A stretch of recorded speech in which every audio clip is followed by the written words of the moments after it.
Moya, por mi madre. Jorge González Moya, por parte de la madre. Mitad de septiembre. Tiempo para evaluar, pero más que nada para poder conversar, Jorge, de este mes prácticamente que queda para el plebiscito del 25 de octubre. ¿Qué sensaciones, qué mensajes, qué análisis se puede hacer de esta coyuntura tan especial, tan histórica que estamos atravesando en pandemia? Partamos con una pregunta. ¿Cómo superar, Jorge, el abstencionismo histórico en donde casi un 60% de la ciudadanía en condiciones de votar no lo hizo? Considerando que principalmente se trata del estamento joven que se alejó de la política, que tiene otra visión de esta sociedad y que en este momento han sido los que impulsaron, detonaron la explosión social de octubre y que históricamente el 2005, el 2011, en toda esta trayectoria de movimientos estudiantiles, han sido ellos, los jóvenes, los que han llevado el pandero del cambio necesario de este sistema. Pero al momento de votar, lamentablemente se nota su ausencia en las urnas. ¿Cómo revertir esta situación para que el triunfo del apruebo sea efectivamente contundente y que genere un nuevo escenario político en donde se pueda impulsar realmente los cambios y no un maquillaje al actual sistema? Bueno, esa es la pregunta que yo creo muchos nos estamos haciendo y que nos hemos hecho durante este tiempo y que nos coloca en bastante, o sea, en bastantes direcciones, porque si bien es cierto, lo que tú dices del porcentaje, hay gente que puede ir a votar, va a estar siempre en la incógnita hasta que ese día no llegue. Y antes que ese día llegue, nosotros debemos hacer todos los esfuerzos para que cuando se dé el y saber de que depende mucho de cada uno de nosotros esto. Ahora, dentro de lo que se plantea, yo sigo sosteniendo que la única posibilidad o una de las únicas posibilidades que yo veo al alcance de mi mano y generar también la logística necesaria para aumentarlo. Entonces, mi aporte o el aporte que yo quiero hacer en esta etapa que se nos viene encima mañana, por decir, porque estamos a mediados de septiembre, o sea, quiere decir que tenemos un mes hábil para poder realizar las acciones personales. En este momento tenemos que superar un montón de problemas que son propios del ser humano, ¿ya?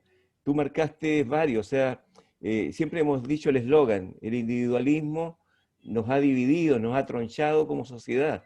La desconfianza pampea, no creemos lo que nos dicen, y las instituciones que nos representaban se han venido abajo por su conducta.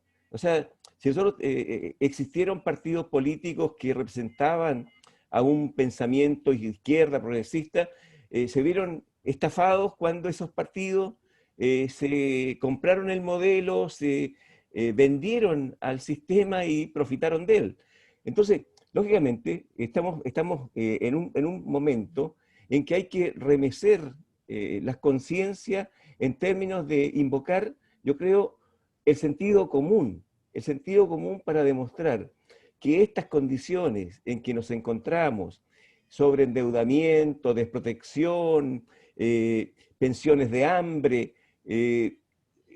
profesionales cesantes que estudiaron carreras que no tuvieron destino, que fueron simplemente una oportunidad de negocios para los dueños de los establecimientos educacionales, empresas extranjeras que levantan campamento, ¿verdad? Porque ya no es negocio futuro la educación. O sea, estamos viviendo un clima de cambio, pero la gente no sabe claramente cambio para qué.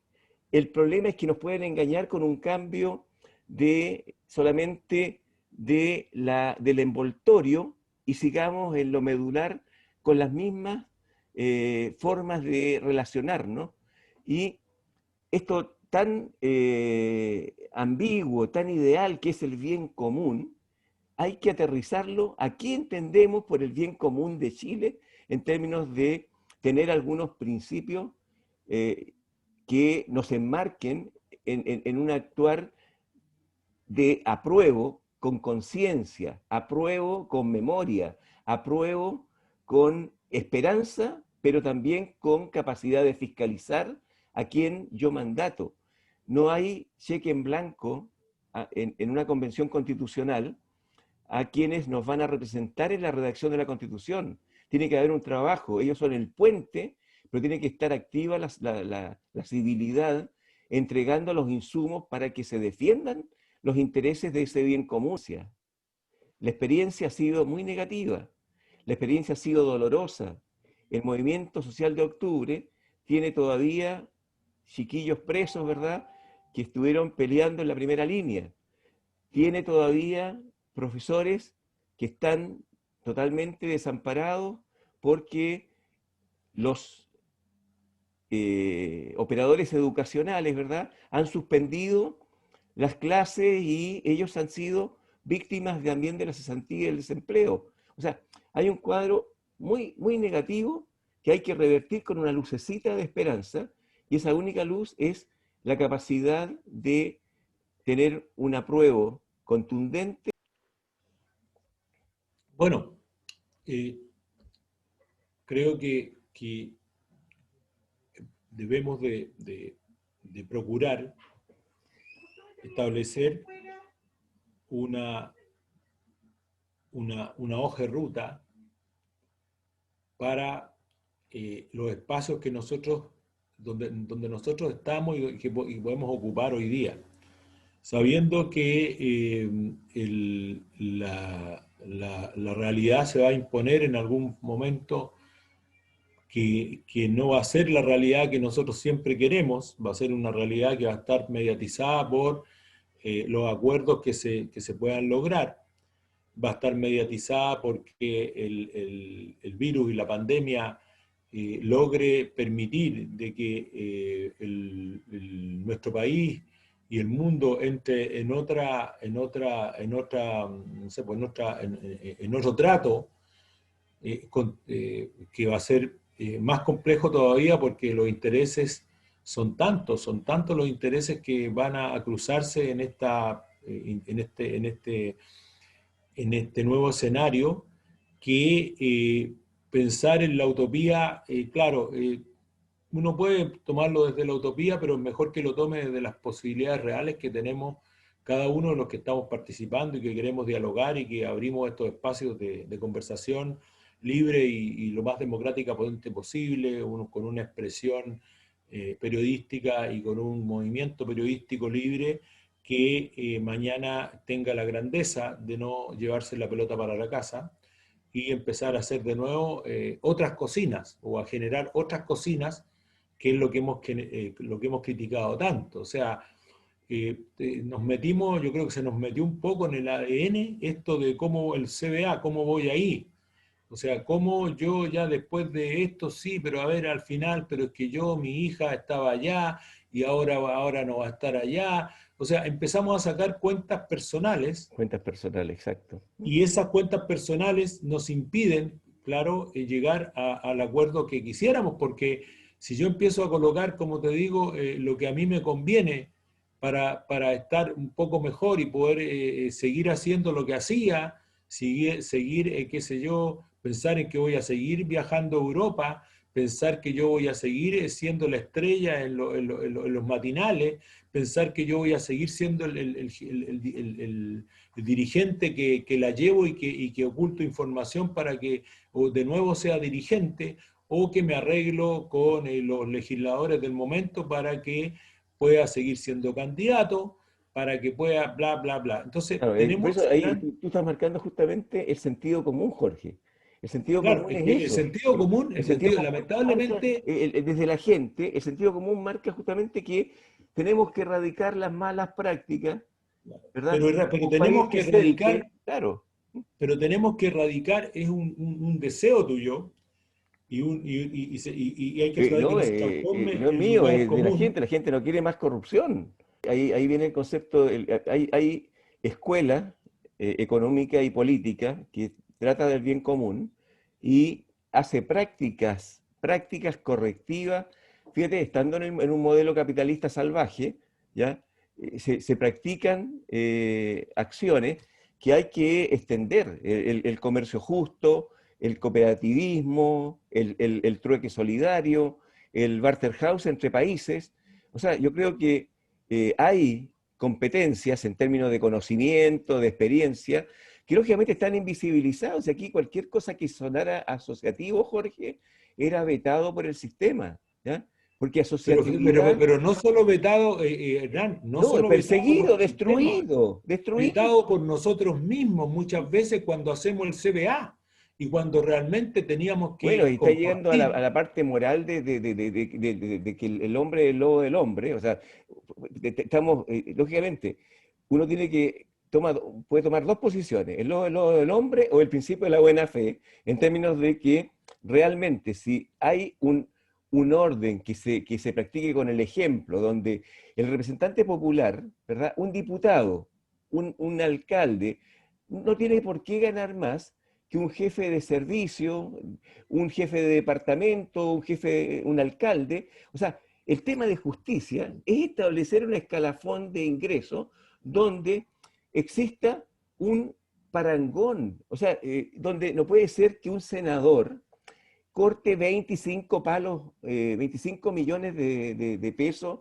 y tenga pasaje gratis, trabaja poco, ¿verdad? Porque tiene que ir al distrito, le pagan el pasaje al distrito. O sea, toda esta maquinaria que se construye en el Poder Legislativo, lo que se construye con estos ministerios que se han ido inventando en el Estado, lógicamente tenemos un Estado hipertrofiado, con mucho papelería, mucho hojarasca que no sirve, y un Estado debería reducir su tamaño y colocarlo donde corresponde. ¿Colocarlo donde? En la fiscalización, por ejemplo, ¿ya? Superintendencias de papel que no supervisan nada. Es decir, mira, en la reingeniería del Estado, bueno, toda mi vida he estado en esto y yo sé que se puede porque hay tipos de gobernanza que son diferentes, ¿ya? Están metidos en estos 40 años de oprobio respecto al manejo público que realmente, y son más, pues son 47, ¿ya? Exactamente. 47 años que estamos en este sistema y lógicamente parece que no hubiera nada más. El Pero neoliberalismo yo te diría que, lavó tanto pero los ahí hay cerebros una, que parece que no hubiera otra alternativa. claro, pero ahí hay una variable que no es menor. Cuando tú hablas de 47 años, yo te digo, no son 47 años, son cientos de miles de años en que el Estado, ya, en que quien tiene el poder ha organizado la fiesta de acuerdo a sus intereses. Entonces, cuando una situación que traspasa, ¿cierto?, todos los cánones y que además se sitúa, y ahí donde yo voy entonces a lo pequeño es hermoso, el título de un libro, pero que sería bueno que empezáramos a leer. Lo pequeño hermoso quiere decir de que las comunidades no pueden ser grandes comunidades que, que nosotros le demos carta o manga ancha para que puedan hacer lo que ellas, esas comunidades, de acuerdo a quienes eligen, empiecen a decidir. Porque el día a día que vive el poblador es muy importante para que esto pueda funcionar después a macro. Porque cuando uno habla, y yo Ahora tenemos la posibilidad como país de sentar las bases de un trato justo. Y durante el tiempo que esté la Convención Constitucional funcionando, las personas, las comunidades tienen que seguir movilizadas activamente porque cada párrafo de la Constitución va a tener que ser alimentada por la ciudadanía a través de personas que legítimamente coloque en esa redacción y que tenga que ir dando cuenta periódicamente de su redacción. No es que se encierren en una nueva cocina, como quieren los del statu quo, ¿ya? No es, hay que estar con vasos comunicantes permanentes. Por lo tanto, el 25 de octubre comienza una gran epopeya, una gran odisea nacional, popular, en términos de ir redactando, y ahí sí que son válidos los cabildos, ahí son válidos porque vamos a ir pronunciándonos respecto a estos principios que estamos proponiendo como esqueleto de un país. Quedándonos con el esqueleto y dejando el esqueleto bien armado, esto es como una casa. Si tú tenés los cimientos, el envigado, ¿ya? Después las terminaciones las podéis tener distintas, pero en ese espacio van a poder convivir, ¿verdad?, equitativamente, con respeto mutuo, las personas que ahí habitan. Y esa es un poco la esencia de construir la casa de todos. Y lógicamente vamos a tener que tener en esa casa de todos una tolerancia para aceptar los distintos. La tolerancia es una base Por lo mismo, de frontera de los derechos, porque por lo el mismo, derecho termina donde empieza el tuyo, Jorge. ¿Ya? sí, Ese es pero el ese es derecho. perdona, ese es una verdad, pero pasa de la verdad a ser eslogan. O sea, nosotros hoy día, si no logramos que, tal como tú lo dijiste al principio, creo, de esta conversa, si el joven no va a votar y el joven no se hace responsable del momento que estamos viviendo, esa posibilidad de poder escribir desde una nueva perspectiva y no de lo que está haciendo hoy día, claro, a mí me parece que así va, o sea, la derecha en eso es mucho más ordenada que nosotros. Ellos ahora están viendo que ya que se les quemó una parte del negocio, ahora cómo salvan el negocio, entonces dicen, a ver, y llega un Longueira medio despistado, pero algunas veces muy cuerdo, llega y dice, oye, cuidado, porque si nosotros nos quedamos abajo de esa micro, la micro va a ir para cualquier lado y no vamos a poder estar adentro para poder conducirla. Entonces, ¿qué pasa? Que solo y solo si logramos tener constituyentes lo menos corrupto posible, no voy a decir incorruptibles porque esa es no puedo asegurarlo eso, pero lo menos corrupto posible y que realmente representen a ese pueblo que siempre hablamos, que no sabemos, nunca hemos definido bien qué pueblo es, ese pueblo ya que hoy día es el que más sufre, ¿ya? Si no logramos eso, la verdad es que, bueno, afortunadamente tenemos algo divino, ¿ah? Que es la pandemia. La pandemia los puso de rodillas a muchos, a todos, diría yo. Hasta el que tiene muchas lucas, y más que el que tiene muchas lucas, porque los lucas ya no las tiene cómo gastar, excepto que se vaya a Marte, ¿ya?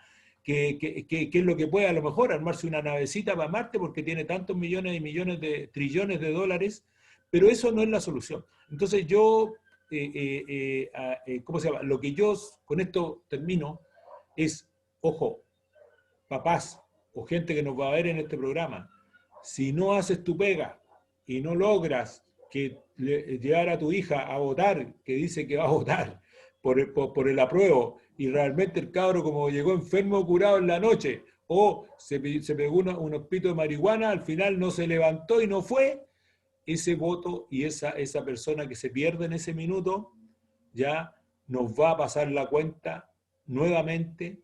Y aquí la pandemia es la única que nos podría salvar si es que se lleva a moros y cristianos para adentro, porque aquí de todas maneras se está llevando a muchas más pueblos, porque el pueblo no se puede, no tiene las condiciones sanitarias para poder resistir, pero sí la tiene el establishment. Eso. Bien, pues cerramos así, Jorge. Yo creo que lo que tú dijiste respecto a ir a votar, yo creo que los jóvenes que saltaron el torniquete por 30 pesos se están dando cuenta, en términos bastante mayoritarios, de que esta oportunidad que ellos abrieron para Chile es lo que va a pesar para sus hijos y para sus nietos.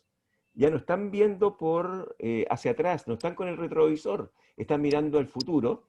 y saben que este planeta va a ser mucho más duro para ellos si no logran ahora establecer un pacto social en donde la corrupción se erradique. Yo creo que a quien va a sentarse a la mesa no puede ir pensando hacer negocio, ¿ya? Porque va a tener que tener un control de quién lo elige.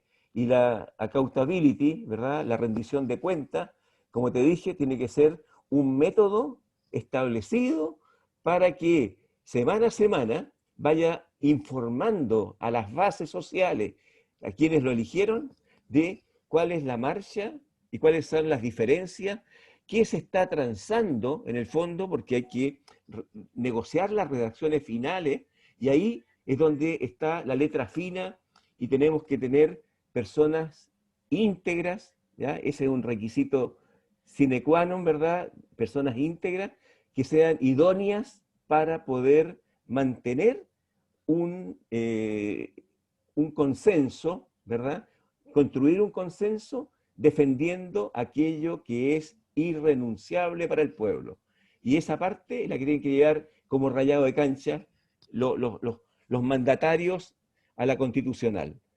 Jorge. Ojalá el Dios cósmico que debe existir y a quien apelamos hoy día nos dé esa posibilidad, porque, claro, nosotros es nuestro anhelo, es nuestro sueño, pero como muchos dicen, el sueño se va a construir aquí, paso a paso, no el paso a paso del gobierno, sino que ladrillo a ladrillo con todas nuestras manos. Así que tomemos los ladrillos juntos y vayamos construyendo esto para que de ahí podamos ponernos a ver si tenemos la capacidad de construir esta sociedad que todos anhelamos y que todos estamos, o no todos, sino que algunos estamos luchando para que sea lo más justa posible. Listo, Jorge. Un abrazo. Un Adiós. capítulo al mes antes del plebiscito de Conversación Eso, de la Vida. un mes. Ya, chao. Chao.